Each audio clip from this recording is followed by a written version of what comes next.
Hola, muy buenas tardes. A nombre de la Facultad de Ciencias y de la Comisión de Equidad, les damos la bienvenida a este segundo día de la semana por la despenalización y legalización del aborto. Mi nombre es Maximiliano Ortiz y hoy tengo el gusto de presentar a nuestra ponente del día de hoy, que es la maestra en Ciencias, María Alicia Villela González. Bienvenida, maestra. Me voy a permitir leer un poco de la semblanza curricular para posteriormente dejarle pues justo el espacio para que pueda brindarnos su charla. La maestra Alicia Villela tiene una maestría en ciencias biológicas por la Facultad de Ciencias, es especialista y docente en historia y filosofía de la biología, en sexualidad, salud reproductiva y el movimiento de eugenesia por esterilización. Y bueno, un poco de la dinámica es que vamos a tener una ponencia presentada por la maestra Villela y en redes sociales pueden dejarnos también sus comentarios, preguntas o dudas que vamos a tener alrededor de un espacio de 15 minutos al final de su charla para poder resolverlas. Así que, maestra, bienvenida y le dejo la pantalla. Ok, muchas gracias. Voy a entonces a compartir la pantalla para, para iniciar. Ay, no, pero, a ver, ¿era esto? Sí, aquí todavía todavía no se ve. ¿Ya se ve completa? Sí, ahí estamos viendo la pantalla completa. Ok, gracias. Bueno, pues voy a iniciar con este tema tan interesante que tenemos hoy. Aborto, autonomía y legislación. Buenas tardes a todos y gracias a los organizadores por llevar a cabo este evento, reflexión sobre el aborto en esta semana en nuestra universidad. Antes de iniciar con el tema, si me permiten comentar que este día también es importante y triste porque hoy hay una exigencia generalizada por continuar la denuncia en la desaparición de los estudiantes de la Escuela Rural de Ayotzinapa, a quien el Estado y sus aliados hace 9 años desaparecieron. Bueno, pues era lo que quería comentar.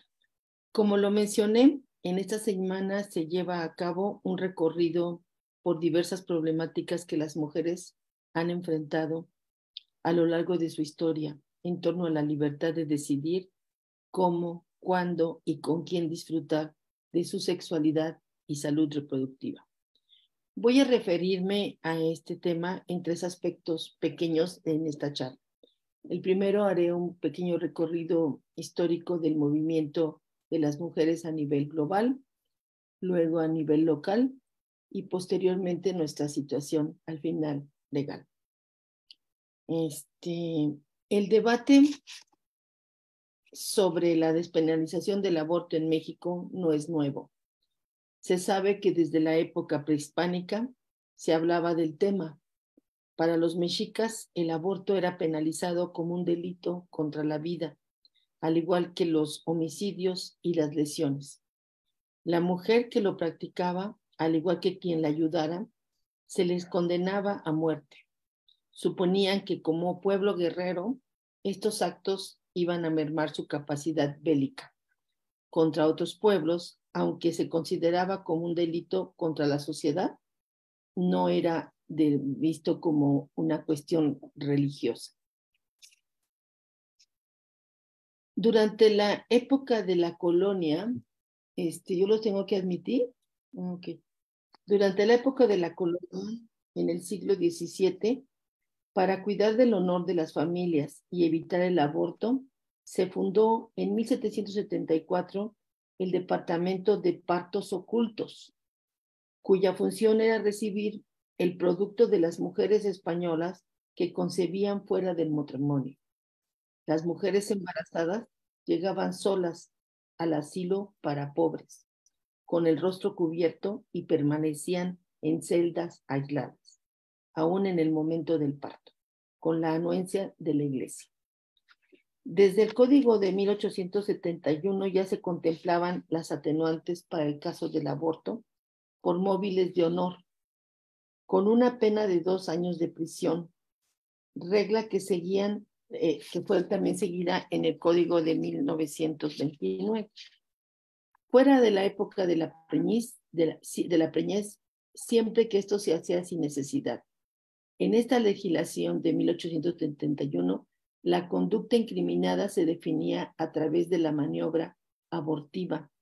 Esto es el acto de la extracción o expulsión provocada del producto. Ay, ya no me avanza. Ya. Fue hasta 1936 que la doctora Ofelia Domínguez Navarro por primera vez propone el aborto no punible por causas económicas y sociales. En 1936, Ofelia y Matilde Rodríguez Cabo propusieron por primera vez reformas diseñadas para despenalizar el aborto en el Colegio Penal Mexicano, propuesta innovadora a nivel internacional en ese momento, que dio inicio a la autodeterminación de las mujeres. Ofelia Domínguez Navarro era de origen cubano y dada la situación política de su país, ella se vino a México como refugiada y entonces viviendo en la península de Yucatán, y fue ahí donde junto con Matilde Rodríguez Guzmán, ellas proponen diseñar esta propuesta con la intención de despenalizar, que se incluya en el Código Mexicano, esta propuesta de despenalización del aborto. Bueno, el texto vigente de 1931 se establece que el aborto es la muerte del producto de la concepción en cualquier momento de la preñez. Lo voy a leer. Al que hiciera abortar a una mujer, se le iban a aplicar de 1 a 3 años de prisión, sea cual fuera el medio que empleare, siempre y cuando lo haga con el consentimiento de ella. Se impondrán de 6 meses a 1 año de prisión a la madre que voluntariamente procure su aborto o consienta que otro la haga abortar. Si concurren estas 3 circunstancias, ¿no? Si sucedían.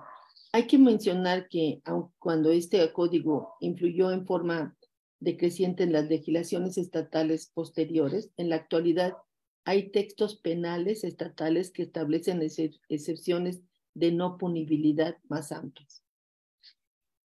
Ahora bien, en el escenario internacional, mujeres, por ejemplo, en el caso de los Estados Unidos, también muy vanguardistas, como lideradas por Margaret Sanger, una mujer que vivía en el estado de Nueva York y que era de profesión enfermera y que frecuentemente acompañaba a su esposo, que era médico, a apoyarla en sus visitas médicas.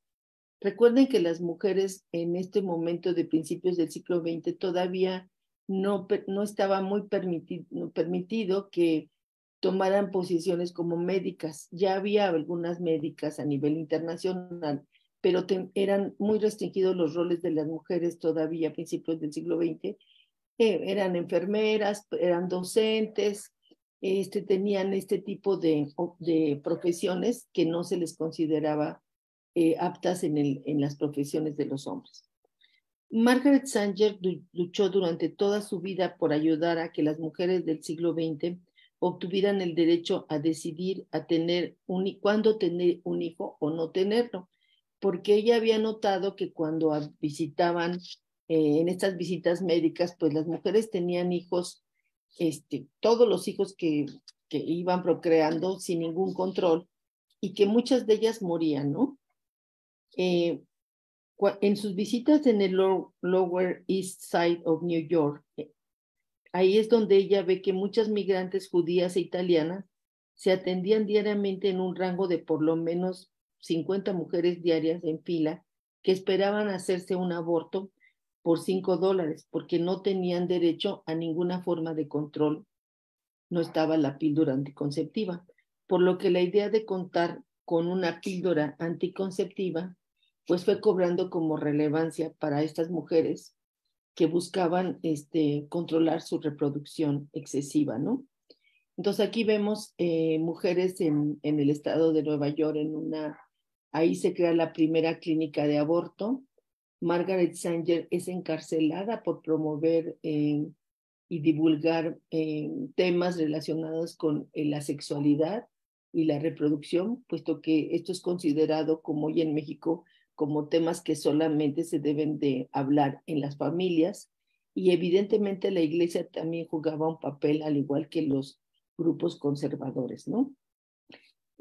Vamos a ver estas clínicas. Aquí está la clínica, la primera. Aquí vemos cómo hay algunas niñas que, debido a que las madres llegaban a tener 10 hijos, 8 hijos, pues las hijas de estas mamás pues cuidaban a sus hermanos, ¿no? Era muy común tener esto. A Margaret Chandler entonces se le ocurre esta idea que ya venía trabajándose por muchos fisiólogos y médicos de principios del siglo XX, en esta cuestión en la que vemos que es la medicina reproductiva se va profesionalizando. Podemos destacar que para los años 30 apenas se empezaba a entender el ciclo ovulatorio de la mujer, y ya se había trabajado, pues que se trabajaba con cuestiones de reproducción en los animales, no humanos, pero no se tenía claridad en los grupos humanos. Uno de los hallazgos más importantes del siglo XX fue sin duda la propuesta del médico Johns W. Corner, quien propuso que el sangrado menstrual era consecuencia de los estrógenos y que producidos en los ovarios, que detenían su efecto en la segunda mitad del ciclo menstrual, debido a la progesterona secretada por el cuerpo lúteo, por lo que se llega a la conclusión de que la ovulación se presentaba a la mitad del ciclo menstrual como se suponía. Y es aquí donde vamos a dar este gran salto en la contribución de la medicina reproductiva, que habla de cómo es que están pensando en producir una píldora anticonceptiva que lograra facilitar este control de la reproducción en las mujeres. Aquí tenemos entre 1934 y 1940, los químicos de compañías europeas crearon a través de la síntesis orgánica las principales hormonas sexuales a partir del colesterol. Sin embargo, las hormonas obtenidas por este medio eran limitadas y muy costosas. Fue un científico japonés quien tuvo la idea en 1935 de sintetizar diosgenina a partir de plantas, y esta vía fue retomada por Russell Marker, un químico de Estados Unidos, que llega a México a instalarse, dado que encuentra en el estado de Veracruz una especie que se utiliza mucho por las comunidades indígenas para el control natal, que es el barbasco, una dioscoria, con alta concentración de esta sustancia que ellos habían notado, la diosgenina, ¿no? A partir de la cual se podían obtener esteroides. Por lo que se funda aquí el laboratorio de Sintex, en donde estos médicos y químicos como Carl de Gerace dirigen una investigación química para la obtención de estos últimos compuestos. Luis Ernesto Miramontes fue un joven químico mexicano quien se encargó de realizar en este laboratorio de Sintex la síntesis en el laboratorio, y de esta forma obtiene su título de licenciatura como químico. Miramontes descubrió una ruta química que permitió sintetizar la sustancia activa de la píldora anticonceptiva en 1951. El 15 de octubre de 1951, con 26 años, Miramontes es el que se publica esto oficialmente. Ya no se iba a tener que extraer de la planta del barbasco con un costo muy alto y a gran producción, sino que se iba a elaborar esta píldora anticonceptiva de manera sintética en los laboratorios. Y con esto pues dio inicio al desarrollo del primer antiovulatorio activo por vía oral, lo que ha tenido una gran influencia determinante para romper con viejas barreras ideológicas y transformar valores humanos en el ámbito mundial. Se dio paso entonces a una planificación familiar que no siempre era bienvenida por los conservadores y los religiosos, lo que promovió un cambio positivo en el comportamiento de las poblaciones humanas, una paternidad responsable organizada y una toma de decisiones por parte de las mujeres que iban a estar más al pendiente de su reproducción. No obstante, este descubrimiento también generó en muchos sectores sociales profundos y graves cuestionamientos morales y en otros actitudes obtusas y reaccionarias de sectores religiosos y conservadores que se opusieron a todos estos métodos de control reproductivo por suponer que sus concepciones religiosas sugerían que las mujeres aceptaran todos los hijos procreados con sus parejas.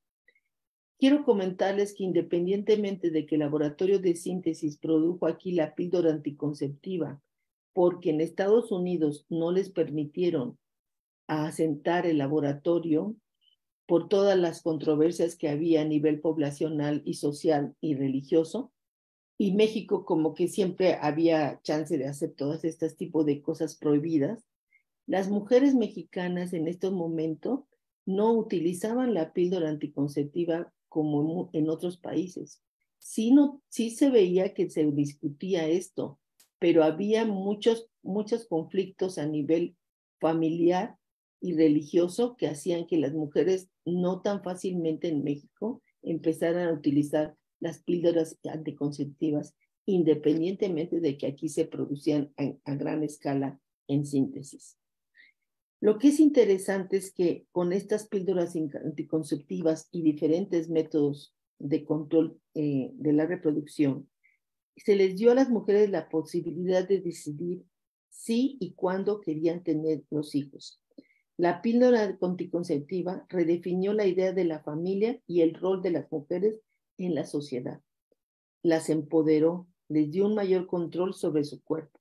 La píldora anticonceptiva ayudó también a dar inicio a lo que en ese momento se conoció como la revolución sexual y el feminismo moderno, además de tener un impacto significativo sobre la salud materna y la mortalidad infantil. Por fortuna, en los años 60 del siglo XX, se desarrolla un fuerte movimiento mundial de revolución sexual, que se inició a partir de la Primera Guerra Mundial, al finalizar esta Primera Guerra Mundial, y que se consumó en la década de los años 60, que consistía en la disociación entre lo que es el sexo y la reproducción, dando a aquel una finalidad en sí mismo. La revolución sexual rescató la igualdad entre los sexos, el feminismo y los métodos anticonceptivos de la participación social y política. Estos cambios dieron paso a nuevas y legítimas normas legales para el comportamiento sexual y a la aceptación que los medios de difusión pudieran hacer públicos a los anticonceptivos y sus derivados, reconociendo y normalizando también el comportamiento homosexual, los matrimonios libres y las familias homoparentales o monoparentales. La separación entre sexualidad y reproducción, ahora entre sexualidad y salud reproductiva, facilitó en 1971 la participación de la primera convivencia feminista mexicana con 100 mujeres que examinaron la legislación relacionada con el control de la natalidad y los métodos anticonceptivos. En 1976 surgió un movimiento nacional de mujeres, MNM, con la primera jornada nacional sobre la liberación del aborto, en la que se sugirió que la interrupción del embarazo fuera libre y gratuita, con la voluntad y decisión de la mujer y practicable en todas las instituciones de salud pública. Además, este movimiento exigió ampliar la información sobre el uso de anticonceptivos, que estaba muy vedado, así como subsidios, que el gobierno diera un subsidio gubernamental para la investigación científica de los mismos, a fin de no perjudicar la salud de las mujeres y evitar lo que se venía en muchos países dando, las esterilizaciones eugenésicas forzosas, con el argumento de que para controlar el crecimiento de esas poblaciones, porque si son pobres deben de tener tantos hijos. O sea, el Estado no puede intervenir en estas, ni ninguna persona, ni ninguna institución, en estas decisiones de las personas que deciden tener un número indefinido de hijos. Bueno, a partir de este momento han surgido infinidad de feministas organizadas en todo a lo largo y a lo ancho del país, tanto de izquierda como de derecha, como católicas, como personas que se dicen apartidistas y pueblo en general, a favor todas de un aborto seguro y la difusión sobre la salud sexual y reproductiva en la educación, dado el alto índice de embarazos que nuestro país tiene, de embarazos no deseados de jóvenes en México. Pero ya ven que en los libros de texto que hoy actualmente se están publicando, distribuyendo, pues se oponen los conservadores a que se hablen de temas sexuales, no solo de temas evolutivos, sino también de temas reproductivos, por considerarlos del ámbito de la familia, ¿no? De competencia solo de la familia. Entonces, lo que sí sabemos hoy es que el 6 de septiembre del 2023 será reconocido por ser el día en que se despenalizó el aborto en todo el país. Y para esto tenemos que reconocer que una cuestión que fue importante en la Constitución de 1857, que promovió Benito Juárez, fue cómo él estableció que la educación debería de ser laica, tanto en las escuelas públicas como en las escuelas privadas. Esto quiere decir que no debían de intervenir este tipo de concepciones en los planes y programas de estudio que se están desarrollando, ¿sí? Porque se supone que es una educación laica, pero ya vemos que esto no sucede así. La lucha de las mujeres en México y en el mundo hoy en día continúa. Se han dado avances importantes, pero también retrocesos. Vemos, por ejemplo, en el caso de los Estados Unidos, que ahorita muchas mujeres están viniendo a México a abortar, porque allá en algunos estados está siendo otra vez de nuevo penalizado. Es fundamental que se respete el principio de autonomía, por eso esta charla se llama autonomía, y decisión que involucra la voluntad de cada una para alzar la voz. La voy a decir, lo voy a decir, es mi cuerpo, es mi elección, por mantener nuestro derecho a decidir sobre nuestra reproducción utilizando métodos anticonceptivos al alcance de todas las mujeres con bajos recursos. Todas las instituciones de salud deberán brindar el servicio sin que se castigue ni a las mujeres ni a los médicos. Es necesario que en México se reconozca la pluralidad que tenemos en el país, que recordemos que es un Estado laico, donde las políticas públicas no se deben organizar en función de las creencias religiosas. Es el Estado quien debe hacer valer este derecho y a la libertad de nuestras ideas. Lo bueno y lo malo de mi vida lo elijo yo, que soy responsable de mis decisiones morales. Solo si soy responsable de mis decisiones, soy una persona digna. Cada quien tiene su jerarquía de valores de acuerdo a sus acciones. Los valores van cambiando, como ya vimos, con las épocas, las situaciones sociales y la edad. Nuestra dignidad está dada por nuestras acciones. Si soy una persona autónoma, puedo tomar decisiones morales. Si tenemos el derecho de separar la procreación del placer erótico, entonces seremos mujeres libres, porque el que controla tu placer te controla a ti. Por lo tanto, nada sobre nosotras, nada sin nosotras, y continuemos exigiendo que estas leyes del aborto que sean hoy pues como aprobado en lo largo de todo el país continúen sin ninguna restricción. Muchas gracias.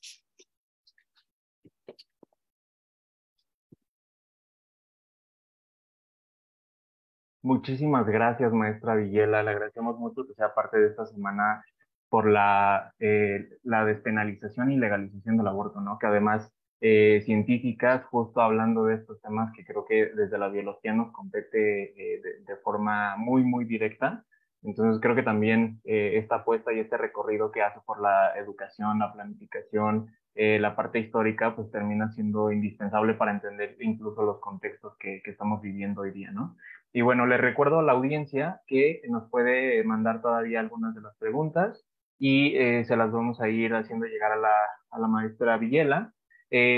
Bueno, en ese sentido, les recuerdo también que esta charla está enmarcada, además de en la semana la despenalización y legalización del aborto, está enmarcada en la sección de Mujeres que Inspiran, ¿no? Entonces, me parece relevante tocar el punto y bueno, voy a comenzar con las preguntas. Comenta Celeste Lorenzo, muchas gracias por esta ponencia, ha sido muy interesante. ¿Cuál considera que son los siguientes pasos para transformar la percepción negativa y la estigmatización del aborto? Tenemos otra pregunta también de Celeste. ¿De qué manera puede la comunidad científica promover un conocimiento más completo de los procesos del aborto con el fin de disminuir el estigma? Pues yo considero que, gracias por tus preguntas, Celeste, ¿verdad? Dices.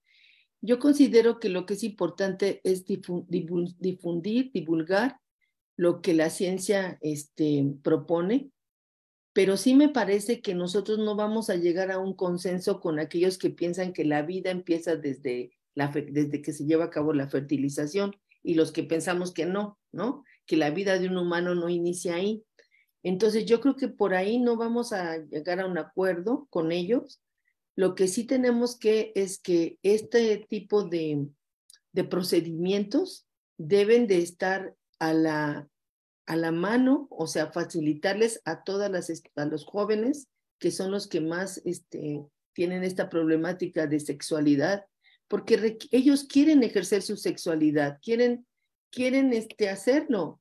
Yo trabajé en el CCH Sur y algunos comentarios de los maestros decían, no, pues no hay que hablar de estos temas con ellos, hay que decirles que se aguanten.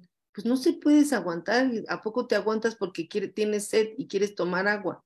Pues no, al contrario, tienes que explicarles a los jóvenes cómo pueden ser responsables con su reproducción, que pueden trabajar en su sexualidad, disfrutarla sin comprometerse a la reproducción hasta que ellos piensen que tienen los elementos para tener un hijo o no tenerlo. La felicidad no está dada nada más por los hijos.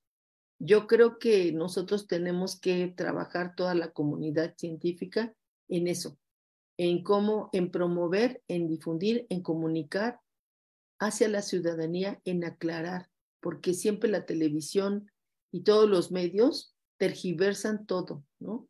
Entonces, si tú crees que la vida empieza desde la fertilización, bueno, ahí está.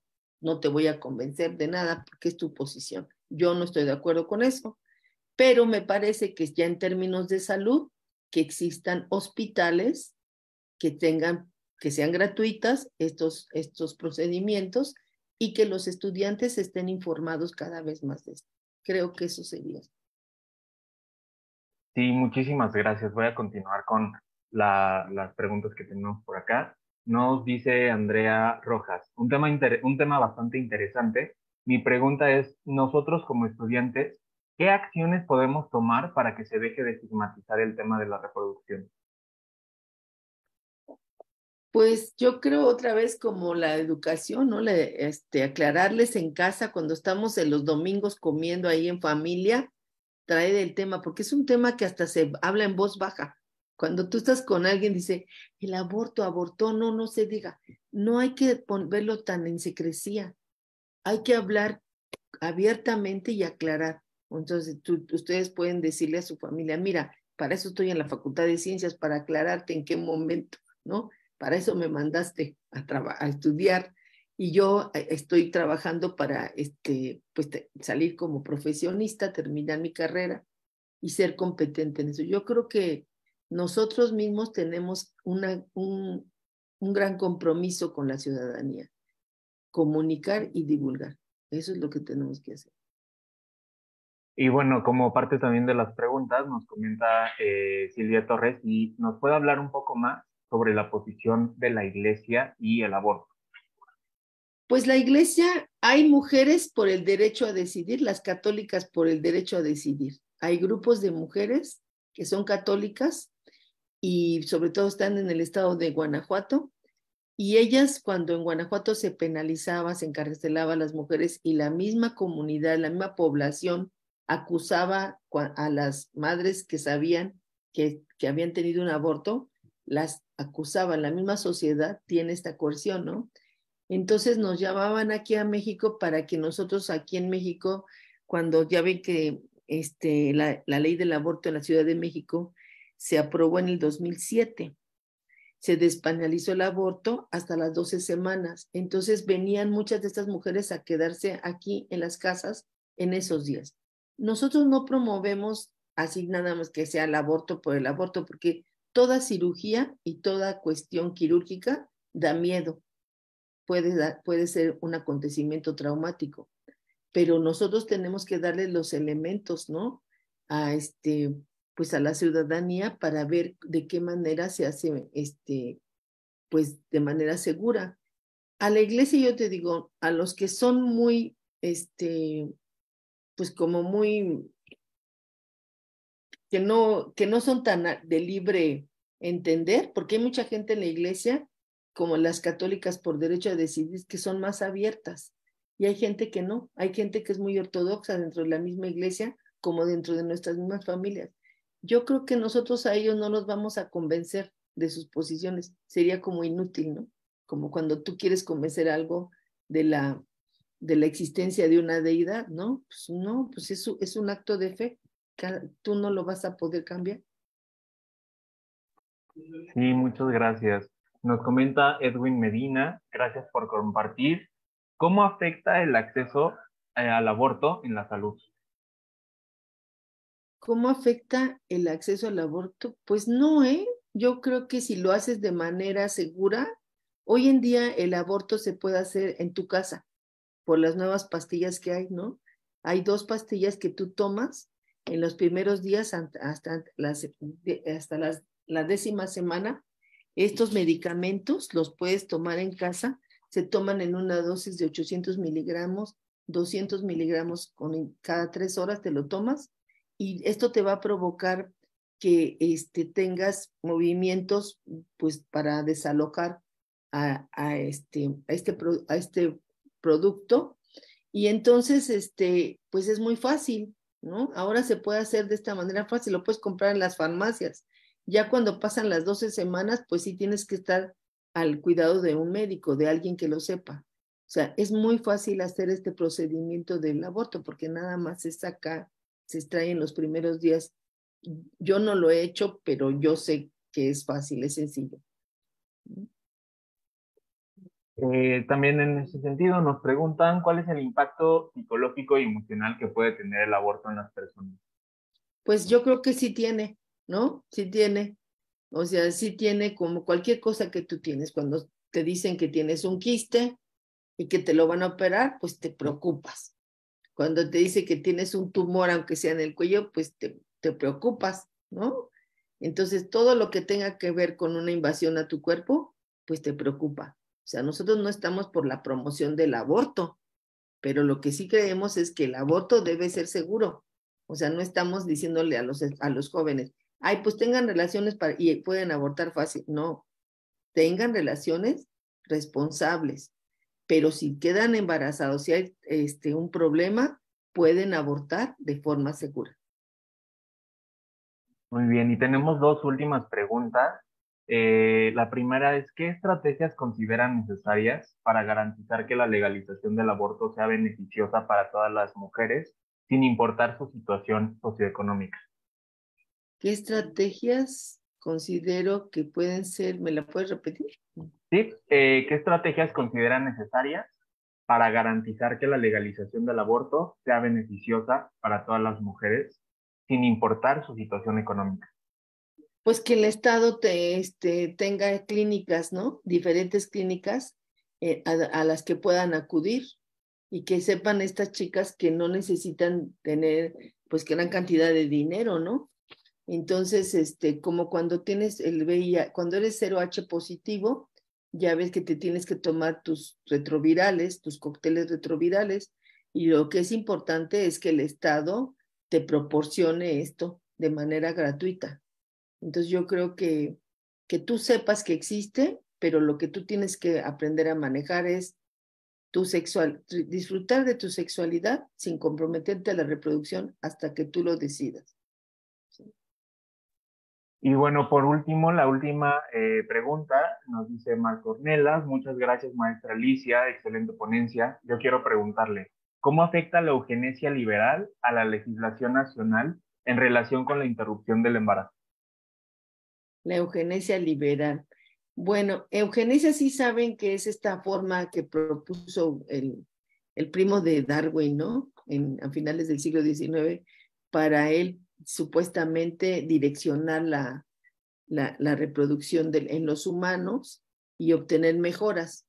Hoy en día se habla de una eugenesia liberal en el sentido en el que yo, si me quedo embarazada, pues sí tengo la esperanza, bueno, el temor de que mi hijo nazca bien, ¿no? Siempre tienes ese temor. Ojalá que nazca bien. Pero si tú tienes antecedentes genéticos familiares que te puedan decir, bueno, pues a lo mejor tu hijo puede nacer, heredar este padecimiento, entonces, pues se habla de eugenesia liberal en ese sentido, ¿no? De que te hacen alguna prueba genética y a través de esta prueba genética, pues te pueden decir, viene con este problema y entonces tú decides, pues no tenerlo, ¿no? ¿Sí? Entonces, esto puede ser válido para esa persona. Hay personas que dicen, no, yo lo tengo aunque tenga cualquier cosa, pero pues por lo menos estas nuevas tecnologías reproductivas les dan la oportunidad a las familias también de decidir en ese sentido si van a tener un hijo que tenga muchos padecimientos, ¿no? O vaya a estar muy mal, vaya a ser totalmente incapacitado, pues prefiero tener un hijo sano, ¿no? Uh-huh. Gracias, Marco. Sí, muchísimas gracias. Pues bueno, justo esta era la última pregunta que teníamos de parte de la audiencia. Le agradecemos mucho, maestra Villela, por compartirnos, ayudarnos a hacer este recorrido histórico, un poco también mostrarnos algunos personajes que son clave para entender parte de la historia, el cómo se situó en México, el poder desmitificar y apostar por la educación para justo sumar, ¿no? A todo esto que nos compete directamente desde la ciencia y por supuesto llegar a la sociedad como bien lo menciona. Y bueno, le agradecemos muchísimo por esta charla, este espacio que nos comparte a partir de esta semana organizada por la Comisión de Equidad. Y asimismo, pues bueno, despedimos a la profesora Villela, no sin antes también hacer la invitación para el miércoles 27, jueves 28 y viernes 29 a que continúen al pendiente de las siguientes charlas que vamos a tener. Y especialmente el viernes 29 hay un cineanálisis del documental Que sea ley, que narra un poco de la despenalización y el proceso que tiene el aborto en términos legales y sociales desde Argentina, ¿no? Entonces les invitamos también a que si les interesa o conocen a alguien que les interese, les puedan pasar la actividad. Hay un formulario y, bueno, es organizada por las personas orientadoras comunitarias. De nueva cuenta, maestra Villela, le agradecemos mucho su participación y el haber sumado un poco de su esfuerzo y trabajo a esta semana de la despenalización y legalización por el aborto. Muchísimas gracias y nos vemos en la siguiente charla. Nos vemos próximamente, ¿sí? A disfrutar de su sexualidad sin comprometerse a la reproducción. Muchas gracias. Gracias.